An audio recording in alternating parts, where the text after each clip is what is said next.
Welcome and thank you for standing by. At this time, all participants are in listen-only mode. Today's webinar is being recorded, and the recording will be posted publicly.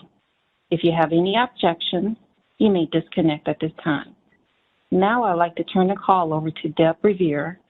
Thank you. You may begin. Thank you so much. Good afternoon and welcome. Thank you for joining us today for this webinar event on microdata access tool in data.census.gov. In this session, we will cover the basics of using the MDAT tool, including how to access microdata. My name is Deborah Rivera, and I'll be the host for today's event. We're going to go ahead and get started. Today, I am joined by my colleagues who will be monitoring the Q&A panel for any questions submitted by you throughout the presentation. Today, we will also be taking questions at the end of the webinar. Participants who will ask a question are welcome to use the raise hand icon and will appear next to your own name in WebEx. And that will prompt us to open your line. You will then be able to unmute yourself on your end to ask your question. Please note that the Q&A session will focus mainly on the MDAT platform. We will not be able to go in depth to address questions on 2020 census products or data. But with that, I'd like to again thank you so much for joining us today, and I'll go ahead and hand things off to Tyson Weister. Thank you. Thanks, Deb. And thank you all so much for tuning in to the webinar this afternoon. My name is Tyson Weister, and I work on the communications team for data.census.gov, as well as the microdata access tool on data.census.gov and the application programming interface. Today, we're going to talk about how to use microdata access, but before I get into the demonstration of creating these custom tables on our site free of charge, I want to give a little bit of background information about what microdata is before we go into that live demo and open up for questions. Just in case you're not familiar already, just want to cover our bases. What is public use microdata? It's where we take some of the responses we receive from our surveys.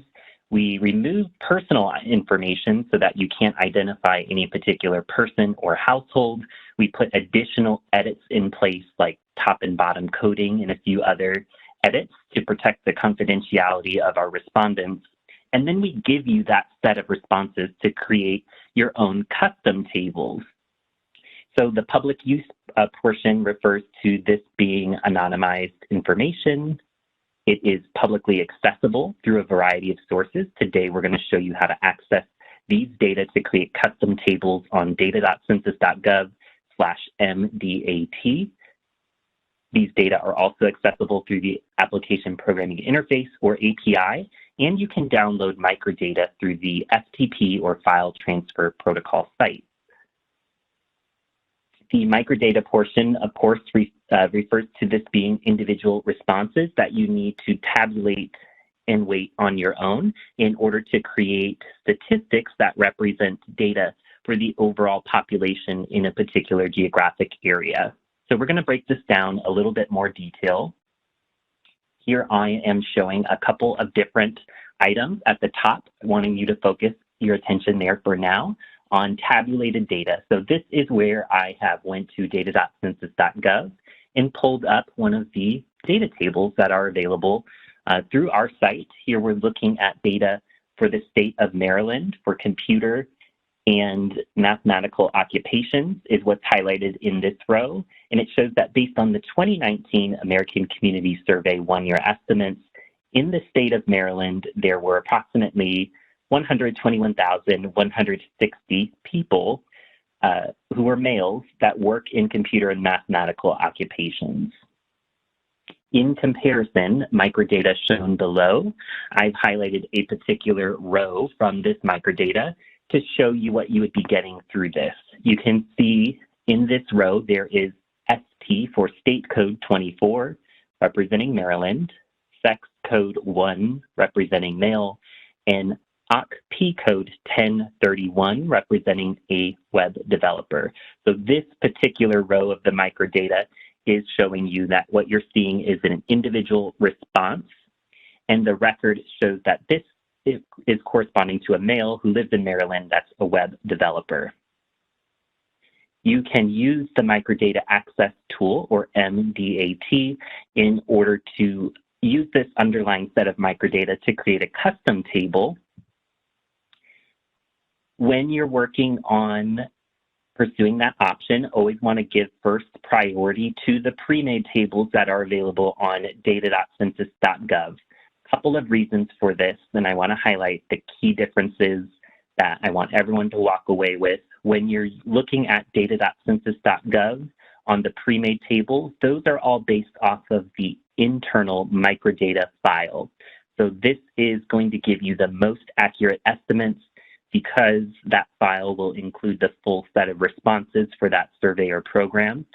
And that file also doesn't have additional edits that were put in place to make that file available for public use to protect the confidentiality of respondents. It's based off of the full information. So that's going to give you the most precise estimates for those reasons. In addition, the pre-made tables have more geographic detail. You can access pre-made tables down to the census block or block group level, depending on the survey or program that you're working with. If you've searched the pre-made tables, we have over 4,000 of them on data.census.gov, and you still can't find exactly what you need, that would be a good use case for when you might want to create a custom table through the public use microdata files on data.census.gov/MDAT. The Microdata Access Tool will allow you to create custom tables rather than searching for pre-made tables, and it will have more detailed topics available. We have a variety of surveys in Microdata Access Tool. They're coming from the American Community Survey, as well as the Current Population Survey. I've shown here all of the different surveys that are available, as well as the vintages. If you, just to show the breadth of what's available, if you'd like to take a detailed look at this, I've included the link on this slide for you to access this information. One thing that you will notice is since the last time we gave this webinar about a year ago, we've added quite a few additional vintages for the Current Population Survey, as well as supplements that have been migrated historically that were not available on our tool before. So I think you'll find that as a helpful benefit. Right, I mentioned in the microdata how the geographic detail is a bit limited compared to the pre-made tables. This slide shows you specifically the levels of geography that are available for the American Community Survey. It includes the geographies at the state level and above, as well as the geography called Public Use Microdata Area, or PUMA, that we'll take a look at in a moment. We also have data from the Current Population Survey that's provided at the national and state level, and a few of their supplements and surveys provide data for selected counties. That isn't comprehensive of all counties. So do keep that in mind. Primarily when you're accessing microdata, you're getting these limited sets of geographies, but a lot more detailed topics. With that background, I'd love to give you a live demonstration of how you can go about creating these custom tables on the site. What we have planned for today are 2 examples that are going to show you how to make a table from scratch. This is going to tell you how to select your variables and your geography, how you can make edits to your variables, such as limiting the universe, creating custom categories for what those variables represent, which is also called recoding that variable, and then specifying how you want this laid out on your table, how to save your results. For our first example, we're going to look at more simple variables that just have a few response options, sex by disability status for the population without health insurance in Texas from the Current Population Survey Annual Social and Economic Supplement. To reiterate, you always want to check the pre-made tables first to see if the data that you're trying to create a custom table for already exists in one of the pre-made tables. In this case, I've done some research and found a table HI01 from the Current Population Survey on census.gov and shows that it breaks out information for the population with and without health insurance by sex, but I don't see any details here for sex and disability status for the population without health insurance. So I confirmed that a pre-made table does not exist for this topic, which would be a good use case to create a custom table using the microdata access tool. So with that, we're going to go ahead and create this table from our first example, again, sex by disability status for the population without health insurance in Texas. To get started, go to data.census.gov, and in the upper right, you'll see something that says microdata. Go ahead and click microdata. You can also get directly to this by visiting data.census.gov/MDAT for microdata access tool. On the landing page, it's going to ask you to complete two fields. One is the data set that you want. I'll click into the drop-down menu and choose Current Population Survey, CPS, Annual Social and Economic Supplement. And then below, you'll click into the vintage and choose which year you want. Typically, I'm going to be using the most recent data, but do know that historical information is available as well. So I'm going to keep it at March 2021. And then you'll go ahead and click the Next button in the lower right. Now we'll be working through the site through various steps. You'll be navigating through the tabs. There's one to select your variables, choose your geographies, make any edits to your variables in your data cart, define how you want the table to look like in the table layout, and then we'll view our table and download the results. The first step, again, is our variables. We wanted sex, disability status, and health insurance coverage. So I'm going to show you how you can go about searching for those. There are several hundred of variables for this data set that are shown by default.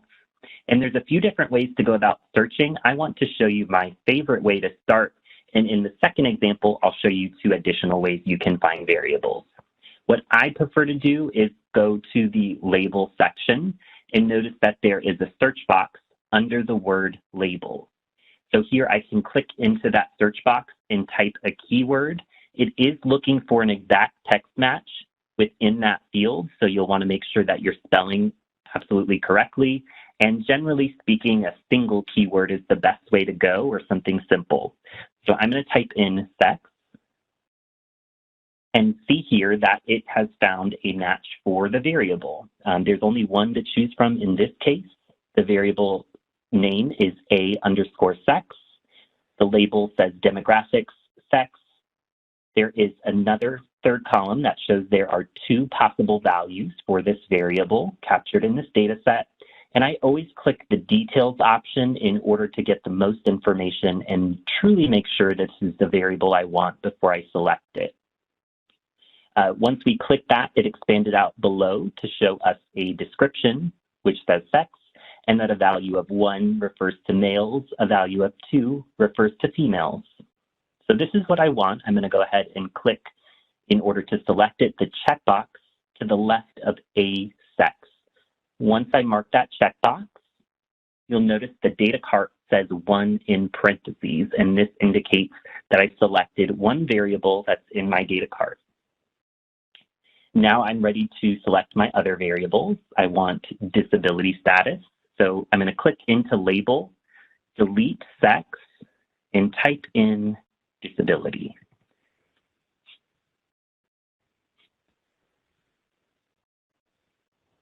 And you, again, do want to make sure that you have correct spelling as you're typing that out. Reading off the top here, a quick scan shows me that these variables near the top are for specific types of disabilities. I want a variable that represents anyone with a disability. So scrolling through, I'll also see some disability income and benefits. And then I see something that says disability recode disabled, PRDISFLG. There are a total of 3 response options for this particular variable. And when I click the details option on the right, it will tell me more information. So this is saying the description is, does this person have any of these disability conditions? Each of these variables refer to people with specific types of disabilities, for instance, trouble hearing, trouble seeing, etc. And this is definitely what I want. After cross-referencing these variables, I can tell that this particular recode of disability would give a value of 1 for someone that has any one or more of those disabilities, or a value of 2 if that person does not have a disability at all. There's also an option for not in universe. So this is what I want. I'll select the variable by clicking the checkbox. Notice the data cart shows 2 variables. Scrolling back up to the top, we will find our last variable for health insurance. Just like we did before, I'll type in health insurance. And there's a couple of different options that you'll be able to choose from. I'm going to click the option for Now Cove, currently covered by health insurance. There are two response options for this, and I'll click Details to see more information. Again, the description says currently covered by health insurance. The options are yes and no, and currently covered would mean at the time the respondent completed the survey. Once you're happy with your selections, I have 3 data variables. I'm going to move to my next step by choosing Select Geographies tab. Now you'll know you're in the tab because the orange bar has moved to Select Geographies. If I wanted data for the United States, I would skip this step. But if you want data specifically broken out by 1 or more states, you can just select it here. I'll click State on the left-hand side, and then I'll see checkboxes. Looking for Texas, mark the checkbox. And then when you scroll to the bottom, you'll notice that there is an option here for Texas that's shown on your screen. Moving on to our next step, to the data cart. I always recommend just taking another quick look at all of your variables. This is also where you can choose to limit the universe or population that your table represents.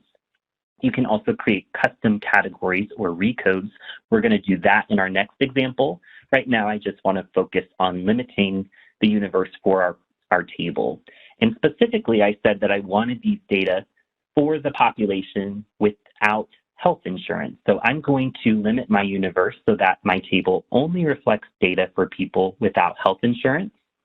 The very first variable I happen to be clicked into is the variable for health insurance coverage.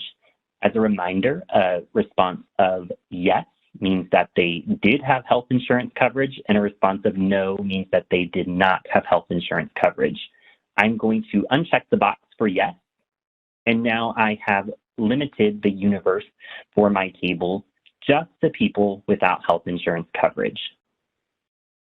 You can also click on the left-hand side your other variables just to confirm what you want to include in your table and the response options and categories that you'll be seeing. Here, I just wanted to make that one edit to limit my table universe. So I'm going to confirm and proceed to the next step by clicking, as you probably guessed, the next tab at the top for table layout. This is your option to configure how you want the table to visually look without having to call the data in real time. It just allows you to make quick changes to specify your table layout without slowing down your machine. So that's why you're seeing zeros and question marks here, but you are seeing the labels and the way that your variables will appear in rows and columns. Everything that's in a row and a column is cross-tabulated by default. What this means is that your decision to put something in a row versus a column really is a matter of aesthetic preference. You're going to get the same results at the end of the day. The only thing that would take something out of your table completely and potentially change the values you would see in your table is by moving something to not on table. So we're going to play around with this just a little bit so you can see. As a matter of preference, I like to put my geographies in the columns and my variables in the rows. So I'm going to move selected geographies that's currently in the row up to the column. And what we're going to see is on the right-hand side of our screen, the row for Texas is going to move into a column. To move this, just click, hold, and drag selected geographies up, and then release it in the column section. And now you can see we have a column for Texas. I want to move my other data variables. Notice on the right-hand side of the screen, there is an option for currently covered by health insurance coverage, and the response is no. That's the only value for this variable. So I can choose to keep it in my table as a label that may be repeating, unnecessary, and clutter up my table view, or I could move it to not on table. So I'm going to click, drag, and hold that particular variable to not on table. That will limit the universe of my table just to that one response out of the two possible responses that I selected in the data cart, and we'll also see this reflected at the information above our table. So again, a matter of preference. If you ever want to remove some repeating labels outside of your table, that is an option for you. And then the last step I'll do is move these two variables for sex and disability from the column to the rows. So I'm going to click, hold, and drag, release in the rows section, and do the same thing for disability status. So on the right-hand side of the screen, I have made the edits for the table to display the way I prefer it to look, with the geography in the column, my variables in the row, and I'm going to go ahead and click View Table in the lower right to actually request that these zeros and question marks get populated with data. Before I scroll down, always like to confirm what I see at the top of the table: CPS Annual Social and Economic Supplement, the March 2021 vintage. The weight has been applied. This is the option to determine how many people each individual record should represent, and whether that refers to people, households, or something else. In this case, you can click the weighting dropdown and make changes if you'd like, but the site does help guide you. So in our case, we selected age, or excuse me, sex, disability, and health insurance coverage, all relating to people. So because those are all person-level variables with a suggested person-level weight, you'll see the only option is person in the section for weights for selected variables, but there are other weights for your data set. In this case, it makes complete sense that the person weight would be applied to make sure that our numbers and counts reflect the total number of people for the categories we're specifying. You'll also see your columns and rows, as well as not on table. And I mentioned the universe restriction will be shown at the top of your table as well. It shows that we have requested to limit our results only to the state of Texas, and that we requested to limit our results only for people without health insurance coverage. And then scrolling down, you'll see the options and data for your table. I'm going to just make a few edits so we can see it better here on screen. This tells us that, as an example, when you see total male and that response of yes for disability recode, that there were approximately 178,258 males in the state of Texas with a disability that do not have health insurance. Another example, we can see the row for total females, disability recode yes, so 149,044 females with a disability living in Texas without health insurance. Once you've gone through these steps to create your custom table, you'll likely want to save the results, and we make it easy to do in a variety of different ways. At the top of your table, you'll see an option that says Download Share. Go ahead and click that. And I'm going to walk you through the different options that are available. There is an option to download the table view, so that custom table we just created. If you wanted the individual records that were used to create that table, that's what we mean when we say extract raw data. I'm just going to download the table view to start, scroll down, and click the download button.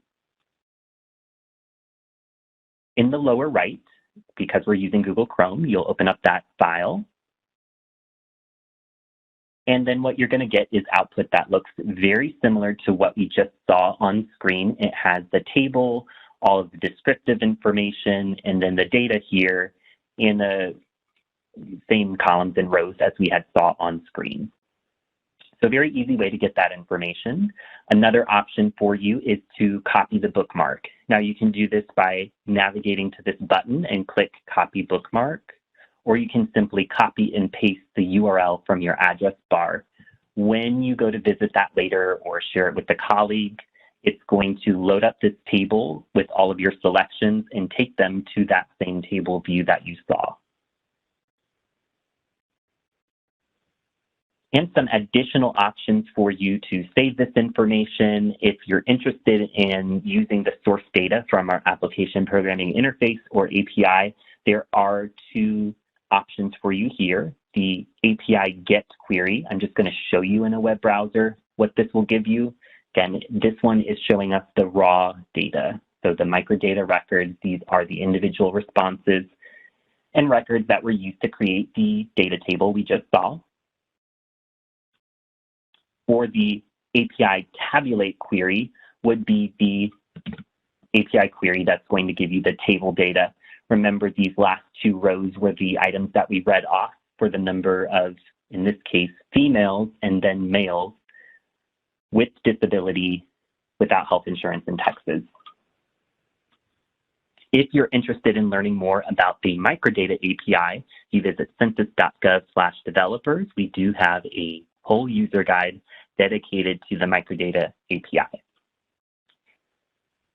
I would like to continue to show you some of the great functionality directly here on this site and want to show how you can also get to smaller geographies such as public use microdata areas or PUMAs. We're going to be working with this geography in our next example. These are statistical areas that have 100,000 people or more typically. They can be used to identify many metro areas and cities that have populations of at least 100,000. And visually on the right-hand side of the screen, what we're showing again is that these are population-based areas. So notice that the public use microdata areas in your cities in the Northeast are a lot smaller land area geography compared to less densely populated areas like Wyoming, where you'll notice that the land area for PUMAs are much larger. PUMAs are very helpful because they nest within state level boundaries and they cover the entire country. And census tracts in counties are typically the building blocks. They are redefined after each decennial census.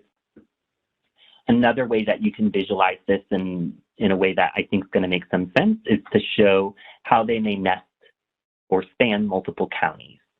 So here I'm showing on the left-hand side of my screen, there are 3 public use microdata areas that cover Orleans Parish, the county equivalent in Louisiana, also the same boundary for the city of New Orleans. So if you wanted to get data for Orleans Parish or the city of New Orleans, you could add up the data from those 3 PUMAs.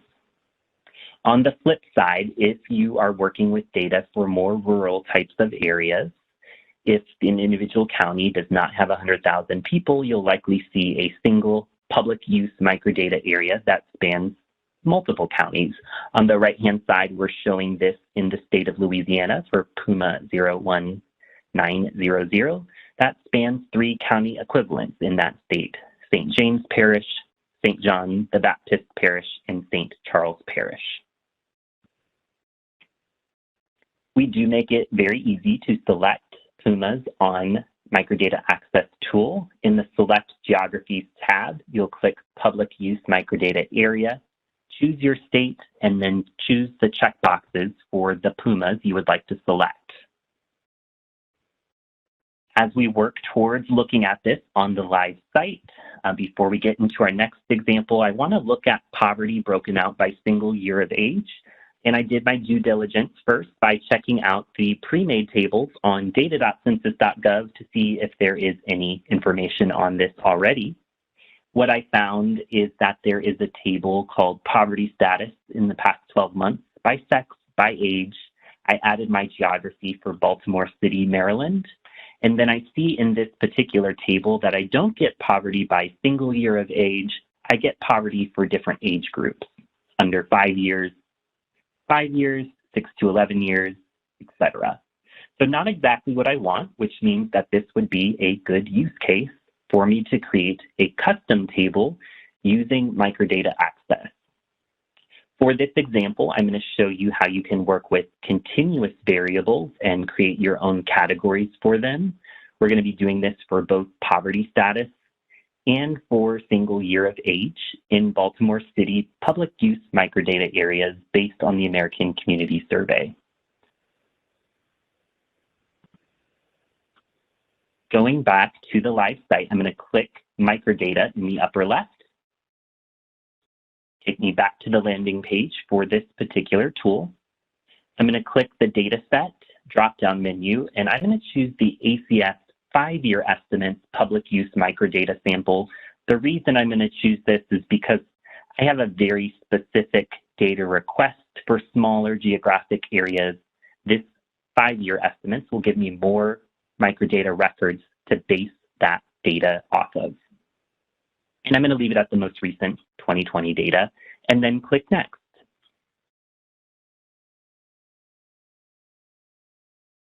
Just like before, we'll progress through these steps at the top, starting with our variable.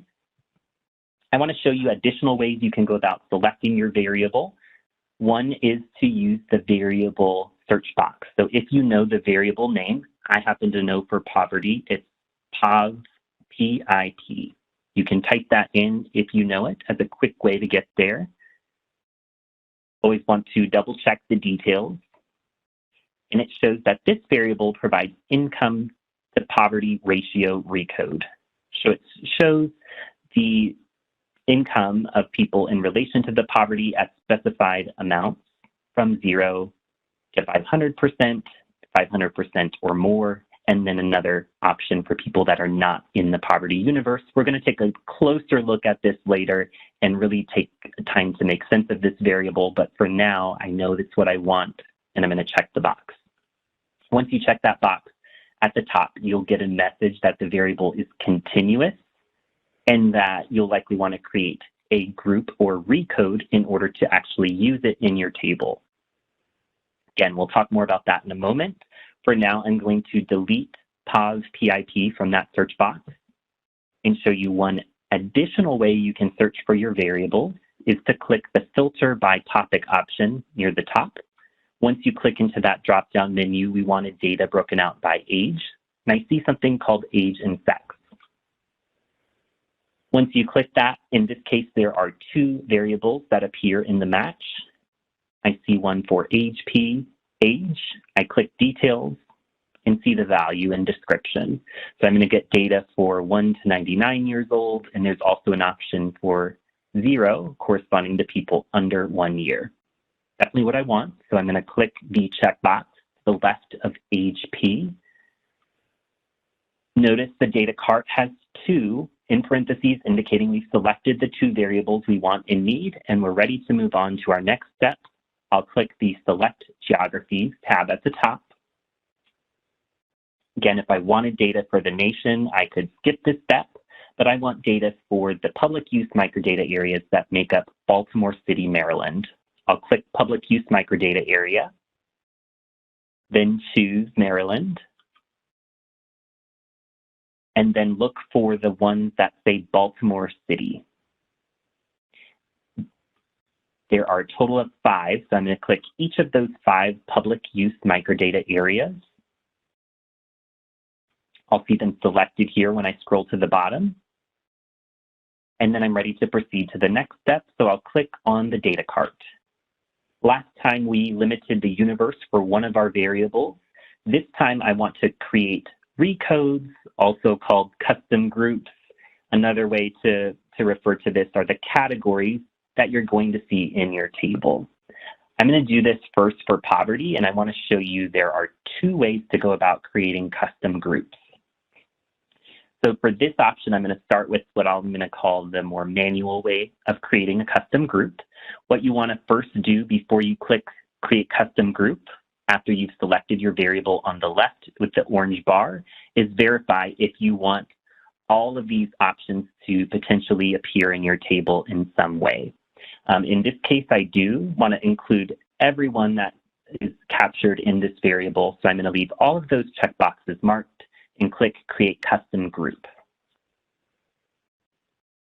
Now, here's where we want to start thinking about what we want our table to look like in the categories and data rows that we're going to see specifically. I want a row for people that are below poverty. So whatever you want the label of that row to appear, you can click into the group label box and type in something. Here I'm going to type in below poverty. And then you'll be able to specify the values of that variable. So the label is just for aesthetics. You'll want to make sure that you click the checkbox for any values that should represent that conceptually. And again, we're looking at income in relation to the poverty level. So someone that had income from 0 to 99% of the poverty level would be considered below poverty. So that's where we click into the end range, change it from 500 to 99. And now we have created this group to reflect below poverty. I'll click the Save Group button in the lower right. Next, I'll click the Edit Group at the top. So notice here there is a response option for below poverty, 0 to 99, and then it tells us we didn't classify all of these other values for POV PIP. So I'm going to click Edit Group, create a label for at or above poverty. That would include anyone whose income is 100% to 500% of the poverty level, so I'll check that box. It also would include anyone with 501% or more of their income in relation to the poverty level. So I'll click both of those checkboxes on the left-hand side and then click Save Group. I have below poverty, at or above poverty, and then there is not elsewhere classified. I'm going to click Edit Group and just change that label to say not in poverty universe. And then check the box for NA. This message gives more detail about people that would not be considered in the poverty universe for this variable. And then click Save Group. So now that I've completed this, it's POV PIP underscore RC1 for recode 1. And I'm going to get those 3 categories for poverty in my table now. Below poverty, at or above poverty, and not in poverty universe. Moving on, I also need to tell the system how to define age. So anytime that you have these ranges in your table, your continuous variables, you have to tell the system how you want that broken out in the table. There is no default, and that was why we were getting the message when we first selected these variables at the top of the screen in orange, saying that you know, these were continuous variables and you need to create a recode for them. I want the age for single year for all of this. I'm going to click Create Custom Group on the top. You'll want to manually do this process for under 1 year because it's not part of that range. It's not a continuous variable. So I'm going to type in under 1 year. Just like we did before, check the box that refers to a value of 0 and click Save Group. It will tell us that we have not classified people whose age is between 1 and 99. So I'll click Edit Group, check the box, type a label of 1, and change it from a minimum value of 1 to a maximum value of 1, and click Save Group. So you get the idea by now that you probably wouldn't want to manually do this all the way up through 99. That's where this Auto Group button in the upper right comes in very handy. Once you click Auto Group, it will tell you the minimum value that we have remaining, age 2, the maximum value, age 99, and you can choose how you want it broken out. I want single year of age, so I'm going to leave it at 1 and click Auto Group. And what we're going to see is that it's done this for us in bulk. So those are the 2 ways. Create Custom Group is the manual way, and then Auto Group is the way to do this in bulk if you want your data variable in specified intervals. I'm happy with my two variables for POV PIP and AgeP RC1, so I'm going to click Table Layout. Just like before, I'm going to choose to display my geography in the column.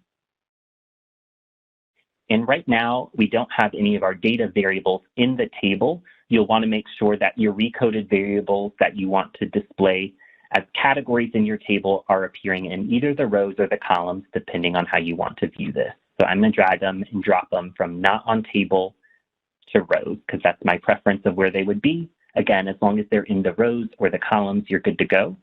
Also, the order of which variable appears first in the rows makes a little bit of a difference for your table display. And now I'm going to click on View Table in the lower right. Notice I'm going to get the geographies in my columns. It will say below poverty, broken out by single year of age. As I scroll down, I'll see this also for at or above poverty and not in poverty universe. At the top, we'll confirm we're getting data from the American Community Survey 5-year estimate, the 2020 vintage. It has applied the person weight. Again, this makes sense because we want data for the number of people in poverty. And we've selected person level variables, which is why it is the default selection for us. When we scroll down, we see the universe is limited to just those public use microdata areas we selected. And when we got the message in the orange bar at the top when we selected the variables, it did mention the value in table cells. So anytime you have a continuous variable, the value in table cells drop-down option will likely be set to an average by default, but you can click into that and change it to count. Generally, most people want count data that would reflect the total number of people or households in certain categories. Now that I've updated that, I can start to look at the data from the table. So as an example, I can see in the row of my table here, total below poverty, under 1 year, and then I can see that data for these 5 public use microdata areas in Baltimore City. Obviously, when you scroll through the table, you'll also get these data across those other categories. Just want to round out before we start transitioning to your questions, some limitations of the tool. Please be aware that Microdata Access Tool does not have functionality currently for you to calculate medians or margins of error. If you want to calculate percentages, you could get the underlying totals from our site and then manually use that data to create percentages on your end. We also don't have a way to show data over time in a single view. You would need to click the various vintage and access that table across each of those vintages individually. Another feature, no functionality to calculate an average over time for monthly CPS data sets.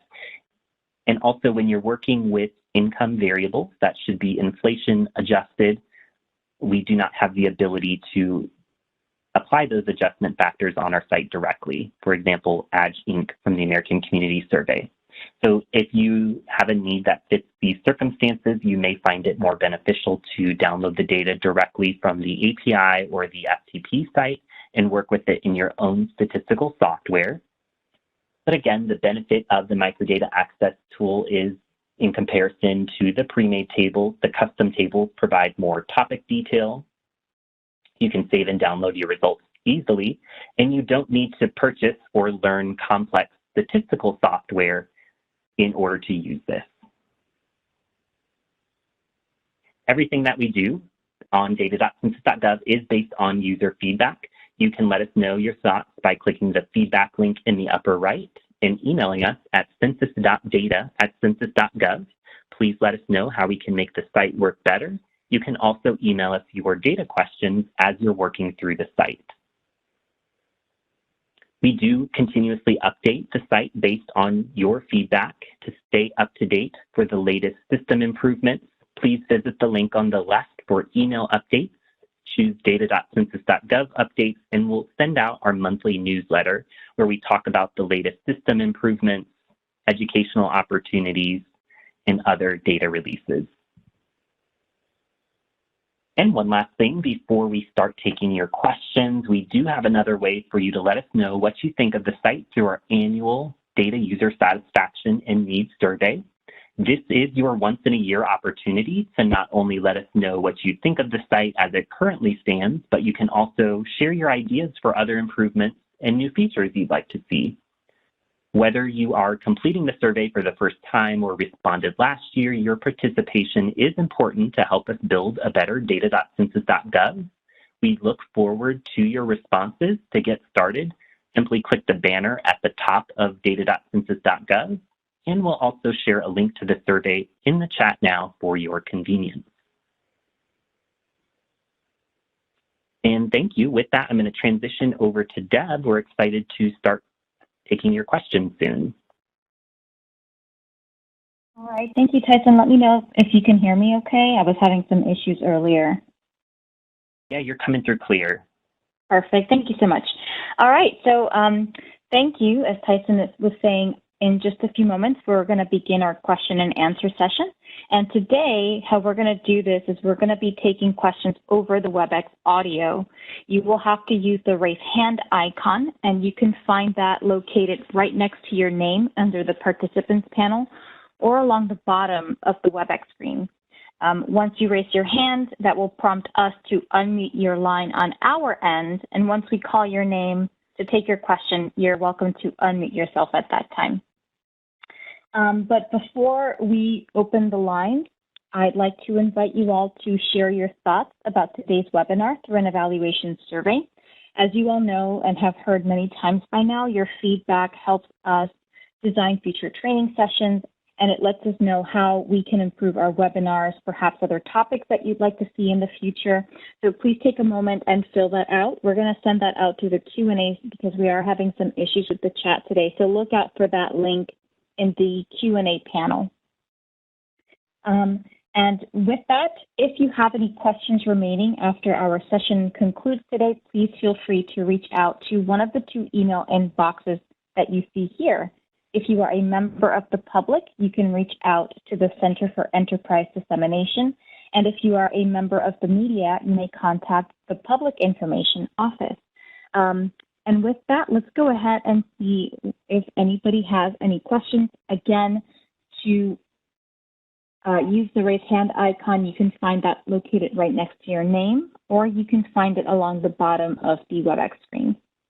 So we'll take a few moments and see if any questions come through. Okay. We do have one question, and that question comes from Roderick. Victoria, would you mind unmuting the line? Yes, they can unmute themselves now. Okay. Roderick, can you hear us? I can. Can you hear me? Yes, we can. Hi there. Hi. So going back to my original question that I asked when Tyson was talking originally about the pre-populated tables, I guess it wasn't clear. So if we want to add variables, can we add them to the pre-populated, or do we have to start from scratch on everything? Yeah, thank you for your question. So the pre-made tables on data.census.gov are something that you'll need to take as is. You can add geographies to those tables, or sometimes customize like the rows and columns that you see, but you certainly wouldn't be able to add any variables or change the categories that exist in those tables. So yes, you would need to create it totally from scratch, and microdata would be the way to do it. Using the microdata access tool is one way that you could go about doing that. Okay, thank you. All right, thank you for your question. I'm not seeing any additional questions coming through. Okay, never mind. All right, let's go ahead and unmute William.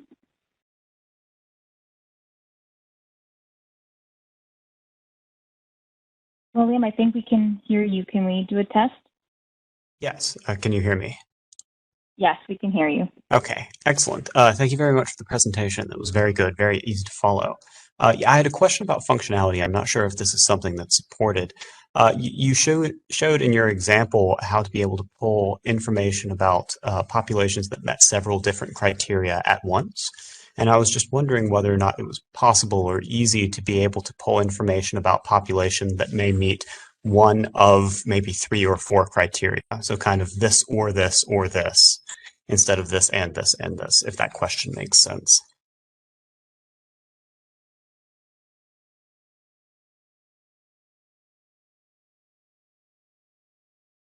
Yes, thanks for that question. The only way that I think you would be able to get ORs is if you included all response options in your variables. And if some of those cross-tabulated categories met your OR specification, I think that would be the only potential way that you would be able to get ORs. There's no other way in the system to specify something as an OR. So when you're limiting your universe, it's either do you want to include this particular checkbox category in your universe, yes or no. Definitely not a way for you to capture that in the universe statement.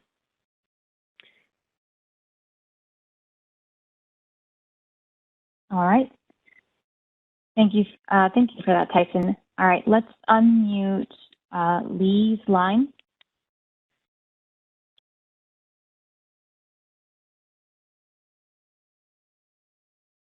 Lee, you might, can you hear us?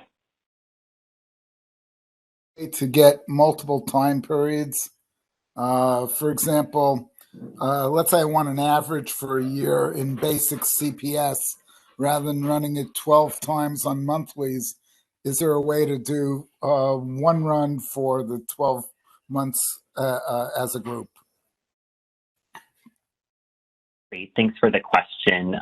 That would be one of the known limitations of the microdata access tool. So unfortunately, at this time, there's not a way to calculate the average over time that you're describing, but we have heard this feedback from our data users. That's a great example of things that, we'll definitely take back over the course of this webinar, having you verbally told us, but a great example of the type of feedback that we hope people submit through the feedback button via email.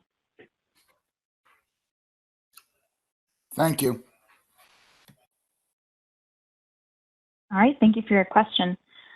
I'm not seeing any other participants that have queued up, Tyson, but there was one question that we saw kind of coming up continuously. So I was wondering if maybe I could ask you that question and we can clarify for some of the folks in the call.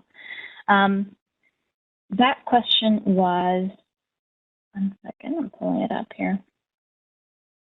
So what does not in universe mean? Yeah, that's a great question. So that is something that will typically depend on the specific variable as well as the survey and program. I'm not a subject matter expert, so I will give a hypothetical example conceptually that may make some sense to you, but may not be an exact definition. For instance, if you were looking at people who were employed, do they work, yes or no? A yes would be someone who could potentially be employed and is employed. A no would be someone who could potentially be employed, is not employed, and not in universe. Maybe would refer to someone, for instance, under the age of 15, to where it really doesn't make sense for them to be in the variable for yes, no response option for them being employed or not employed. That's typically what not in universe is referring to, the population that we don't typically calculate statistics for that variable for. Again, the specific for that is going to depend on each survey program and the specific data variable. Usually the variable itself will give some information. I didn't expand it out for the poverty universe, but you could refer to that directly on our site, as well as through the technical documentation for each of these data sets are a helpful resource to learn a little bit more about it. And sometimes the subject definitions that correspond with this as well.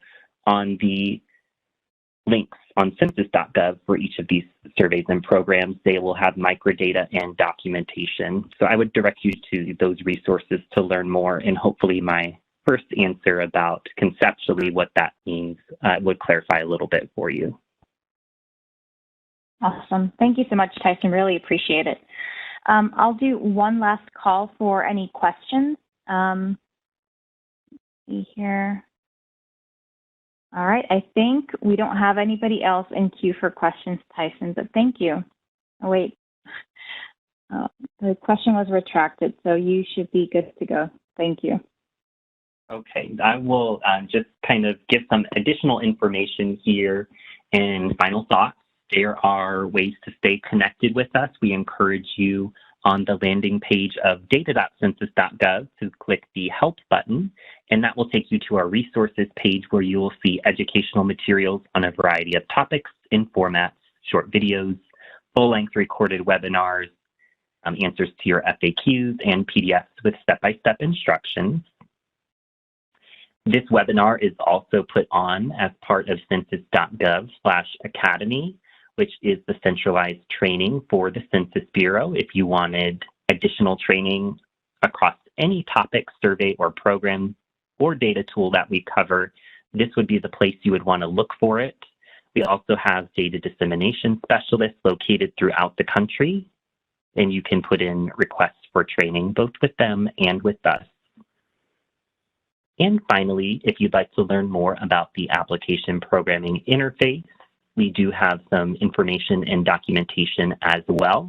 Just wanted to draw your attention to this all since we talked about the API in our demonstration today. So thank you again so much for tuning in, and we hope to see you all again on a future webinar.